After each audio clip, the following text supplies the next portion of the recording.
Hey guys, welcome back to my channel. It's a girl Ziana Vega and I'm back with another video. Today I am going to be doing a part 2 of the previous video. Yeah, I couldn't finish on one video because this phone, I told you was about me needing that other phone or another camera, so I couldn't finish, but now I am here and I need to get this over and done with. Okay, cool. So Sigana will be the last time. Okay, fine. This other day I was on my way from, so I was working in Klerksdorp and we were going to Potchefstroom, we say don't way to this one day, and then on our way there I hadn't eaten like like proper foods or proper breakfast. So I think I ate a cupcake, I ate a chomp for the vibes with, and I also on our way there we got me a juice. But you don't Pepsi, I think Pepsi. So I had that, but I could feel that I'm not feeling like anything in fact today. So I went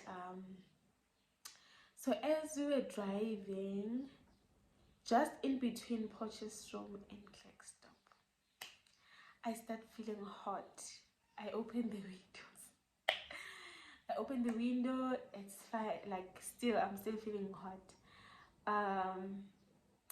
And then I felt, I don't know, like I can't remember everything that happened on the day, but maybe I started feeling a bit dizzy. Because I remember I told the guy that was driving that, can they stop the car for a minute? Also, I think that's when I was starting to lose even the energy to even speak. So I told the driver to slow down a bit. Hey, they were amazed. Okay, slow down. What's going on?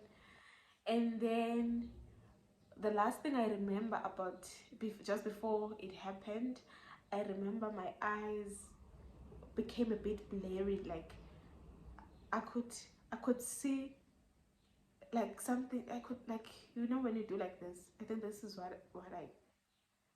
That was my sight at the day. I don't know. At that moment, so I felt like I couldn't see.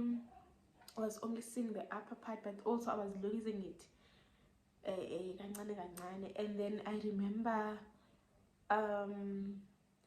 I think the driver said, "Hey, Ziana, don't close your eyes." You see, and then I don't remember anything after that. So I think that's when I fainted, and then they stopped the car in the middle of nowhere, guys, with just a few cars like passing. So I think then they tried to wake me up. They said they tried to call me. I think I could hear, the only time I could hear them call my name was when I was coming back, Then I could hear from far, which they're saying Zianda, but from far. And then I came back, and then there I was, sitting like this. They were out of the car, the doors are open. There's a bottle of water. This water maybe was there by luck in the car somewhere, but it was the water was hot because also it was summer, so it was hot. And then I woke up again, and then I'm looking at them, and I'm laughing because I don't know. I go, what's going on? And they said, "Wena, do you want to give us heart attack?" And I was, what happened? Apparently my eyes were doing what was, and then I don't know. Then I woke up again, and then we had to finish the road because now we were closer to Potch. We couldn't go back to Klerksdorp. It was gonna be far. So we ended up not even going to where we were going at Potch. They decided to take me to the clinic. They said, "Whenever we are taking you and this baby of yours to the clinic." I was like, "What baby are they talking about?" Because remember, they don't know anything at work. Like, I haven't said anything to anyone. Like I said, I haven't. Yeah. So now what happened is that when I fainted, everything just went.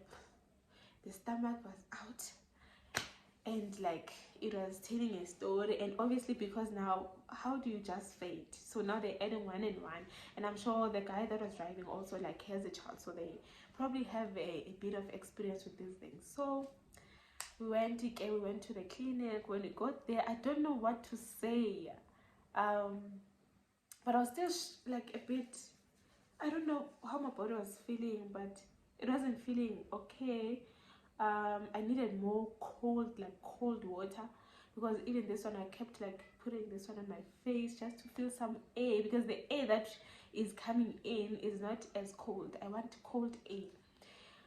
So we got to the clinic. When we got there, oh my gosh, it's not fun.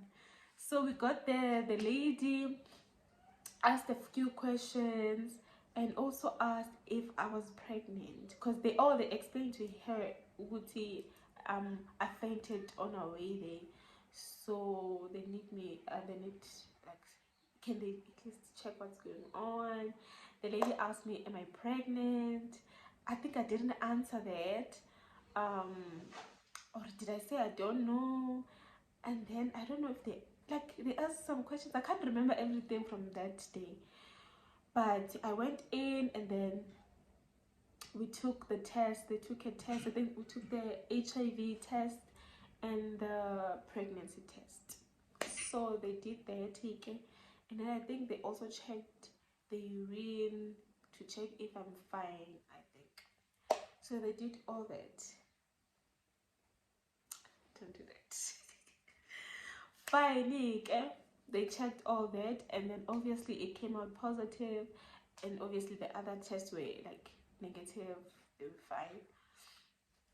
And then they took me to the other room with the guy that was driving, and then they spoke, because also I was like, okay, good shot, because I don't know how I'm gonna explain this to these people that I'm pregnant. So they asked them, Guti, am I okay at work? Am I not doing like heavy heavy labor, hard labor, that. And then they told the guy, I was like, no. And then the guy also said, she doesn't even like, we don't even let her like do like heavy things. So now that they knew it was worse, because now at work I wasn't doing like, they didn't want me to do anything like any little thing. I was supposed to just do something as a practice, PC, then there's something with PC, or there's something that just wanted me to do such small things, which was quite good. Like they were so considerate, and like I was like, oh shame, I should have just told them like a long time ago. But also I was still in denial, so I don't think there's anything I could have done, yeah, at that state. And then we went back to, oh, they obviously called my boyfriend to let them know, to let him know what I fainted and what. Yeah, so they told him. Luckily, he was coming back. He was on his way back to Klerksdorp from Joburg on the day, and I don't know how it just happened, because he wasn't supposed to come back on the day, but then he had decided to come back when we were still at work, before we took this journey to Potchefstroom. So he decided to come back very, like he was already on his way. And then when I woke up and they asked me, where is he? And I said, no, he was on his way back from Joburg. And then they were like, good shot, because I was also like, good shot, because how was I gonna sleep alone? Yo, I was gonna think I'm gonna faint in my sleep. You know me and paranoia. So yeah, again, he came back, and then everything was fine. We went back to work. I waited for the guy that was driving, because we lived in the same area, to also knock off, so that we go together with the car. Didn't have to like go to the taxis. And yeah, so got back home, everything was fine. But I think I was supposed to go to the nearest clinic to arrange everything for, like, the pregnancy things. So that's what they wrote for me at that other clinic, but it was far, so I was supposed to go to a clinic in Klerksdorp. I felt like I wish I could just go to the one in Precious Road, because now I don't have to start from scratch, like they know what's going on. But they couldn't give me anything at that time. I was supposed to go to the nearest clinic. Fine. The next day, I don't think I went to work on the next day. I was supposed to, yeah, I think I went to look for a clinic. I don't know what we did, but like I said, I shouldn't come to work. I should just like maybe rest a bit and then, you know, go to the doctor or to the clinic and get like my things done. Fine, we did that, went to the clinic. When we got to the clinic, unfortunately I couldn't, they couldn't do everything like that was supposed to be done to check me. They didn't even check me. They were asking me how far I am. I don't know. I didn't know, like I didn't really know how far I was. So I told them, good, okay, this is what I think it is, this is how far I think I am. But they didn't test me to like check things. They just gave me a card, and they set an appointment for, I think the appointment they set, I think then it was like December, ne? I think it was beginning of December. Yeah, I think it was beginning of December. And then they set an appointment for January, guys.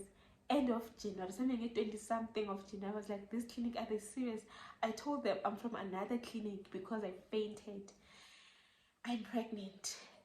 I haven't done anything. So why are they delaying? Why next year?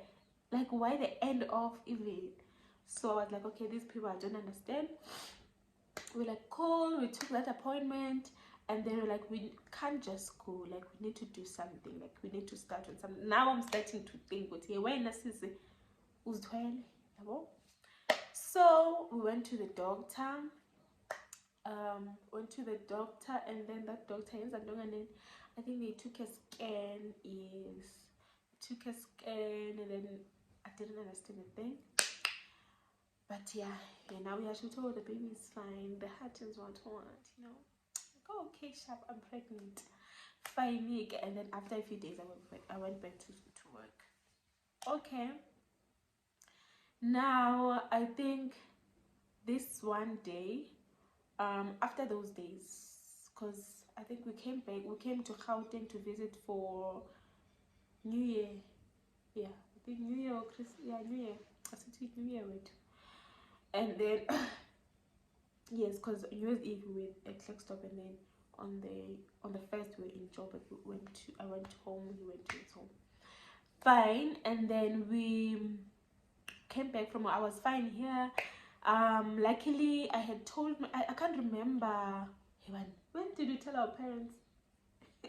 But when we came, I already told them good what's going on was when we came to visit for New Year's. So right, I told my mom just before I went for New Year's. I didn't know how to tell her.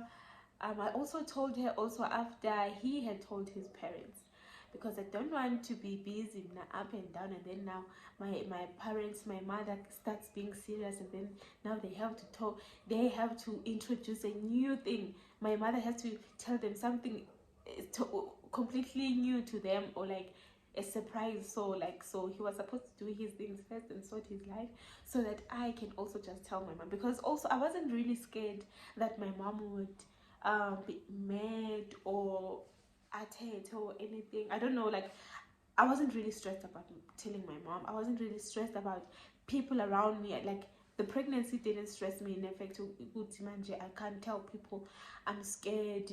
What are they gonna think? No, please. How old was I? No, please. I wasn't a teenager. But I told my mom eventually. I sent her a text after he has spoken to their parents, and I also think they also just came to see me, like, so they've already seen me, and now I'm ready to tell my mom, because now I know, okay, what type of people am I dealing with. And then I told my mom via WhatsApp. I sent her a text, and I told her, I remember I was laughing when I typed the text. So I told her, I've been wanting to tell you something, and then eventually I just said to it, I'm pregnant. I'm pregnant. My mom is very strict, but in this case, I don't know why I felt so. I don't know. I wasn't really stressed. Very funny, no funny. So I wrote the text and then I switched off my phone. I didn't switch it off. I just locked it and put it away. They was saying last Saturday, did I just tell my mom that I'm pregnant? Okay, obviously my mom read the text, and then the very first message response or question she asked was, "Hi, Bo, I can't really remember the exact words. I'm gonna check if there's still like those messages. But she asked who the guy was. Nguwapi. Yeah, I think went to Nguwapi. And then I explained. And then now my mom is so serious asking about she's already telling me that I told your uncle, I told your aunt. Like, it's not even 2 hours, guys. We didn't sleep and wake up, and then she's saying, okay, let's tell who and who, or I don't know. And she went to tell wonke ubani ke, guys. But I was glad that she wasn't mad. But I was like, oh God, now how can you be telling? I just told you like a few minutes ago. Now you're telling everyone in my family that I'm pregnant. But I think she was excited. So yeah, okay. And then it happened that there's a Iwan, and then we went to visit. And then I went home. It was so nice. Yeah, when I went, man, I don't know, like I don't know that treatment. I miss it. Sometimes I miss the pregnancy because I felt like it was so peaceful. It was so, I never expected it, but yeah, it was nice. And then I think just a day before we went back to Klerksdorp, my mom discussed the matters of giving birth, which hospital I'm gonna use, which hospital will I go to,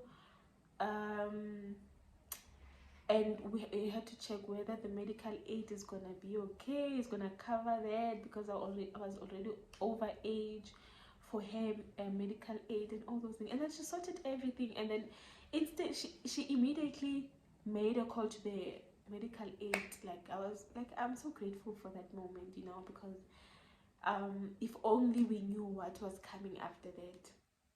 So we did everything, we arranged. Even the lady on the call, she just, because they handed over the call to me, and then I was able to communicate with the lady and give like information, details of the pregnancy, when I'm expecting to, you know, give birth and all that. And then I think I was expecting to give birth, probably it was January. I was expecting to give birth around April, yeah, whether beginning of or end of April. So like everything was sorted. They're telling me about my bag that's gonna come, you know. I'm like, hey, well, this is serious, Mafeti. This is happening. I'm gonna give birth, you know. So everything was sorted. I was happy, my mom was happy, you know. And then I went back to Klerksdorp, and then like I continued to share that side. And then I think maybe after a few days in Mbuyile, I felt like, oh, before Mbuyeke. So this other day I'm sitting most elevating the pending. And then my mom is noticing that my legs are swollen. And then she's like, oh, your legs are swollen. And me, I'm thinking it's normal, like for pregnant people to have like swollen feet, just to gain weight, all those things, you know. I'm thinking, no, it's like usual. And then she's like, oh, I think I'm also the one who went to show her with it. Yo, look at my legs, you know. It was at night food at that time, so I'm showing her. And then she's like, yo, yeah, this dumbile. I want high blood. I'm like, yo, high blood, Johnny. Now I'm thinking, I thought these things are normal. Now my mom is talking about high blood. What? I don't have high blood. When did I have high blood? I tell Dr. Zanga to high blood. Okay, fine. and then and then we came back. Few days after that, now I'm noticing these legs, I'm noticing my face is swollen. I remember at work in the bathroom, I think I was taking a picture, a selfie, and I was like, no, my face, I know pregnancy can be ugly, but this, what is going on? And also now, because my mom mentioned high blood, now I'm worried. And then the following day, I'm lazy to wake up and go to work. I'm lazy to prepare and go to work, because I remember I woke up and I prepared, but I was like, I don't know if I'm gonna be fine at work. Like, I don't feel like I'm gonna be okay. I feel like I need to go check that I'm fine, because also my breathing is not.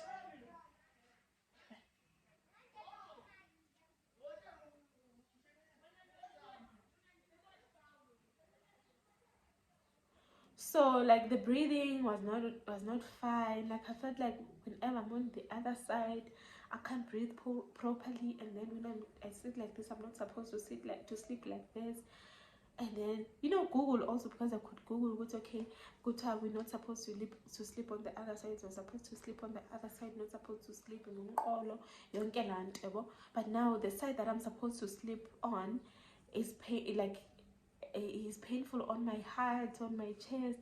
I can't breathe properly, and also now my legs are swollen. Yonke into man. Also because now I was already nauseous. I can't eat. Like the okay, where was I? Came back to Klerksdorp, did all those tests, went back to work, and then this one day I didn't feel like going to work. I didn't feel okay, and then my legs were swollen, and then we decided to go to the doctor, and then I reported to work that I won't be coming. I'm going to the doctor. Oh, I said I would be coming late, so I started with the doctor. So I went to the doctor. The doctor checked me. Oh, first it was the nurse. They checked the blood pressure, and then because I told them that when I'm traveling, I feel like I vomit. I feel like vomiting. Like I taste like weird, and then I'm like, okay, fine. It's those things. And then when they checked my blood pressure, though, the nurse didn't understand, And then until the doctor came, because the doctor was still busy with another patient. So when he came to check me, he didn't understand. He was using this sort of a ruler thing to check the blood pressure, and then it wasn't working. And then he said, okay, he checked the dates, like when am I due and all those things, and then he said around April and all that. Fine. And then they went to the other room, and then he said, let me try another machine to check the blood pressure, and then it was still very high. So now the doctor is panicking, he's panicking, he's up and down. I'm like, what's wrong? I'm not even sick. What's wrong with this guy? And then we were just there with my boyfriend, and then we didn't know what it's that serious. And then he kept asking me, "It's okay." He wants to arrange an appointment. He wants to book an appointment for me with a specialist. Maybe at Klerksdorp Hospital, and then he asked me if I had medical aid, and I was like, yes. And then he said, okay, he's gonna try book me at Velmet, the other private hospital. They have like good specialists there. And then he calls the hospital, he calls the office of the specialist, and then the doctor there, the specialist, I think he's the gynecologist, right? I hope I'm saying the right things, but he does those everything. One was checking and everything. So he calls there, the doctor is fully booked, and then he tries to arrange maybe for a very closer appointment, and that was Monday that he could get. And then he told them that I'm on medical aid, blah blah blah.